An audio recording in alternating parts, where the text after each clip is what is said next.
Desde 2011, milhões de sírios foram forçados a fugir de suas casas e buscaram segurança em países como o Líbano, Turquia, Jordânia e além. Enquanto a crise continua, a esperança está se esvaindo. Com o impacto devastador da pandemia e o aumento da pobreza, todos os dias é uma emergência para os sírios forçados a fugir. Quem luta contra quem? Enquanto a oposição alega estar lutando para destituir o presidente Bashar al-Assad do poder e, posteriormente, instalar uma nova liderança mais democrática no país, o governo sírio diz estar combatendo terroristas armados que visam desestabilizar o país. As tropas do presidente sírio, Bashar al-Assad, lutam contra cerca de 1.000 grupos rebeldes, que teriam 100.000 combatentes, alguns com fortes tendências extremistas e com vínculos com a Al-Qaeda. Desde o começo de 2014, entrou em cena o grupo extremista autodenominado Estado Islâmico, enfrentando tanto o governo como os rebeldes, sejam radicais ou moderados. Há ainda os Estados Unidos e seus aliados ocidentais, incluindo a França e outros países com diferentes níveis de envolvimento. Irã, Turquia e nações do Golfo Pérsico. Uma década de conflitos. O ano de 2022 começou com várias crianças entre vítimas de tragédias na Síria. O Fundo das Nações Unidas para a Infância, UNICEF, revelou que pelo menos 2 menores foram mortos e outros 5 ficaram feridos desde 1º de janeiro com a escala de violência no noroeste do país. A agência da ONU destaca que no ano passado, mais de 70% das violações graves contra crianças na Síria foram cometidas nessa região. E logo na primeira semana do ano, uma estação de água apoiada pelo UNICEF foi atacada no vilarejo de Arshani, em Idlib, também no noroeste.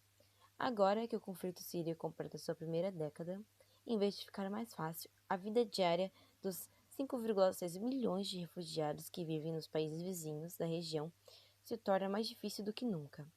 Enquanto a pobreza e a insegurança alimentar aumentam, as matrículas escolares e o acesso à saúde diminuem. Além disso, a pandemia da Covid-19 dizimou grande parte do trabalho informal do qual os refugiados dependem. A crise financeira do Líbano desvalorizou a moeda local e os preços dos itens básicos do dia a dia dispararam. Combinado com os efeitos econômicos devastadores da pandemia da Covid-19, a proporção de refugiados sírios no país vivendo sob a linha da pobreza extrema aumentou para quase 90% até o final de 2020. Fluxo migratório. O conflito na Síria, que teve início em 2011, provocou o deslocamento de mais de metade da população do país. Cerca de 6,6 milhões de pessoas foram obrigadas a migrar internamente e mais de 5,6 milhões se refugiaram no exterior. Os principais destinos dos refugiados do conflito são a Turquia, o Líbano e a Jordânia. Milhões de sírios escaparam através das fronteiras, naquela que se tornou a maior crise de refugiados do mundo em décadas. A Turquia abriga o maior número de refugiados sírios registrados, atualmente mais de 3,7 milhões.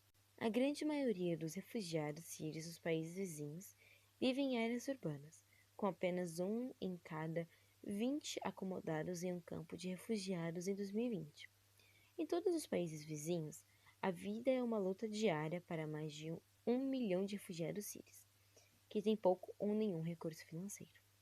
Muitos perderam o emprego desde o início da pandemia do Covid-19 no Líbano.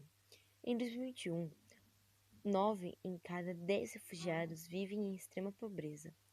Não há campos de refugiados formais e, como resultado, os sírios estão espalhados por comunidades locais, urbanas e rurais, muitas vezes compartilhando pequenos alojamentos básicos com outras famílias de refugiados em condições de superlotação. Sírios no Brasil. Segundo relatos de informantes, os primeiros sírios e libanenses vieram para o Brasil porque não conseguiram visto de entrada para os Estados Unidos, devido ao seu estado de saúde ou analfabetismo. Logo espalhou-se no Oriente a notícia das dificuldades de entrar nos Estados Unidos.